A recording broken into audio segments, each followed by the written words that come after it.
Alors aujourd'hui, j'aimerais bien vous parler de mon dernier roman. En fait, un roman qui est paru en 2019, qui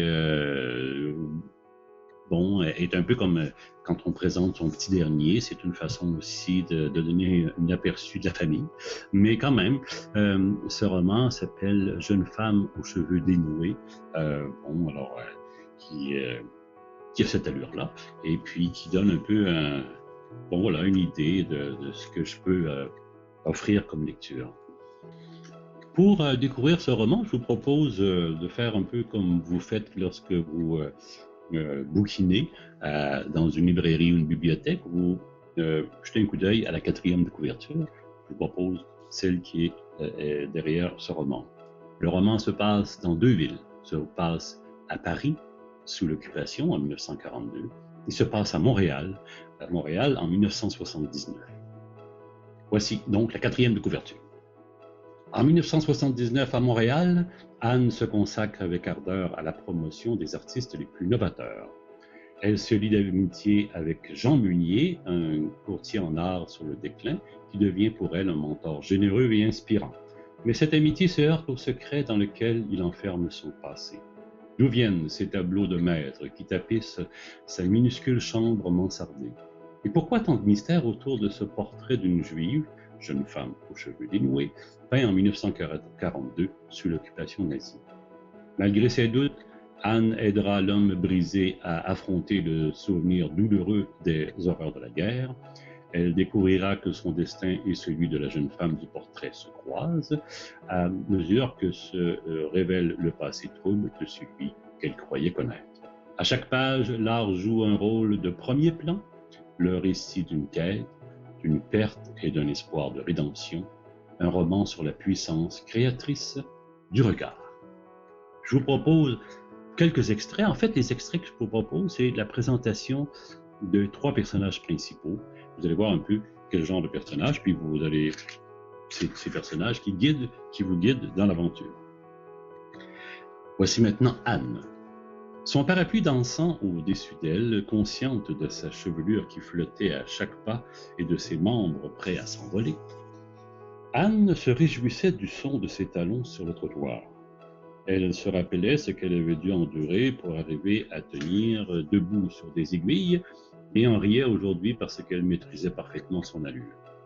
Le portier, en uniforme à boutons dorés du Queen Elizabeth, toucha sa casquette lorsqu'elle passa devant lui. Elle secoua son parapluie, le replia et entra sans ralentir. Dans le hall, au plancher luisant, aux plantes luxuriantes, aux boiseries exotiques, le personnel s'empressait auprès d'une clientèle distinguée et bavarde.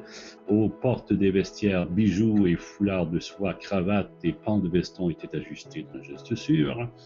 Héritier de riches familles, collectionneur et homme d'affaires prospères. À l'écart, le catalogue à la main, les courtiers, les galeristes et les journalistes spéculaient en connaisseurs. La vente de ce soir promettait d'être un événement. Inconnue parmi ses habitués, Anne saluait tout de même tous ceux dont elle arrivait à croiser le regard. Elle prit un exemplaire du catalogue et vérifia si l'œuvre qu'elle avait repérée y figurait toujours. Celle-ci y était à son prix de départ, qui n'avait pas changé. Elle sourit. Elle avait convaincu un de ses clients de sa galerie de s'en procurer un exemplaire. À la table des inscriptions, elle s'assura que son rôle de courtière était bien enregistré. Anne Vaudreuil, galeriste. Elle tâta une énième fois dans sa poche le certificat de dépôt de l'acheteur. Tout était en règle. Voilà donc pour Anne. Une autre. Cette fois-ci, c'est une jeune femme en 1942 à Paris, donc sous l'occupation, et elle sort d'une séance où elle est donc un modèle pour un peintre. Voilà. Laurette, tête basse, marchait dans la portion ombragée de la rue. Après chaque séance, elle réintégrait la ville, encore plus craintive. La quiétude des moments avec Jean, le silence, la douceur et la paix qu'elle retrouvait chez lui ne survivaient jamais une fois rendue dehors. Autrefois, à son arrivée, elle réussissait à laisser à la porte la tristesse qui l'accablait. Aujourd'hui, elle n'y parvenait plus et cela lui était insupportable. Dans la rue, maintenant que le printemps était installé, les gens s'attardaient, s'assoyaient aux terrasses. Personne ne la remarquait, et pourtant le monde entier semblait dégoûté par le jeu égoïste auquel elle consacrait ses heures. Elle allongea le pas, consciente qu'aux yeux de ces gens, ses membres étaient inutiles, son visage terne, son ombre rabougrie. Elle pourrait remonter chez Jean, se confier à lui, mettre sa vie entre ses mains si habiles à la reffaçonner par la couleur et la lumière. C'était impensable. Comment pourrait-elle ensuite affronter ce qui l'attendait dehors? Et enfin, le troisième personnage principal de l'histoire, c'est Jean, Jean Meunier, qui est courtier, qui était le peintre en 1942. Et voici un peu une rencontre qu'il fait avec une artiste et ce que l'œuvre de l'artiste l'inspire, comment cette œuvre lui inspire. Il n'y avait que l'imagination d'un être humain pour déloger en lui ce qu'il avait de plus enfoui. Par elle, il devenait un homme nouveau, un homme que lui seul parvenait à entrevoir et que jamais il n'arrivait à partager. Rien ne se comparait à cette sensation. Dès lors qu'elle s'emparait de lui, il ne s'appartenait plus, il n'existait plus autre part que dans l'œuvre. Voilà l'expérience qu'il traquait jour après jour.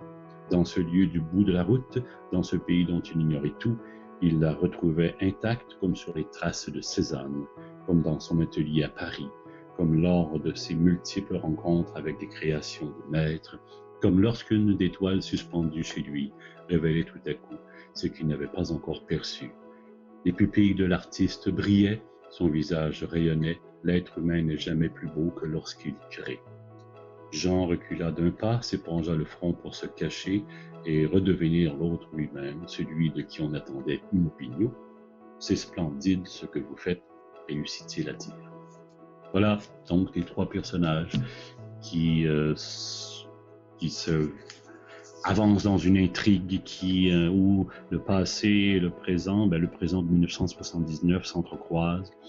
Où une enquête a lieu concernant des œuvres qui ont été spoliées par les nazis.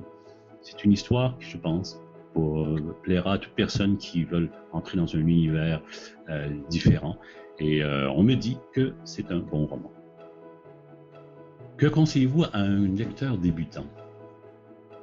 Je crois que la principale chose que j'attends d'un lecteur, d'une lectrice, c'est sa disponibilité, c'est d'être inventif. On serait porté à croire que lire, c'est quelque chose de passif. Non, au contraire, dans mon esprit, c'est vraiment être très actif, aller au-devant, deviner. Moi, souvent, j'écris en faisant confiance au lecteur. J'enlève tout ce qui l'obligerait à réfléchir uniquement à partir de ma propre pensée. Alors, quand je rédige un passage, quand je décris un endroit, quand j'essaie de faire partager l'état d'âme d'un personnage, j'en mets le moins possible pour qu'il en reste au lecteur. Le lecteur puisse deviner, comprendre, arriver à ses propres conclusions. C'est vraiment comme un dialogue et j'attends donc de ce lecteur qu'il contribue à la richesse de cette histoire, ce qui fait que chaque lecteur donne à ce roman une part de lui-même. Qu'est-ce que vous voudriez dire à une personne qui voudrait découvrir vos œuvres? Je reviendrai à cette idée de l'explorer, d'aller voir. J'ai écrit un roman sur un capitaine du 19e siècle sur le Saint-Laurent. J'ai écrit un roman sur le milieu carcéral. J'ai écrit un roman sur le milieu du cirque au début du 20e siècle. J'ai écrit un roman sur l'univers des œuvres d'art. J'ai aussi écrit un roman jeunesse avec mon fils il y a plusieurs années, une histoire de pirate.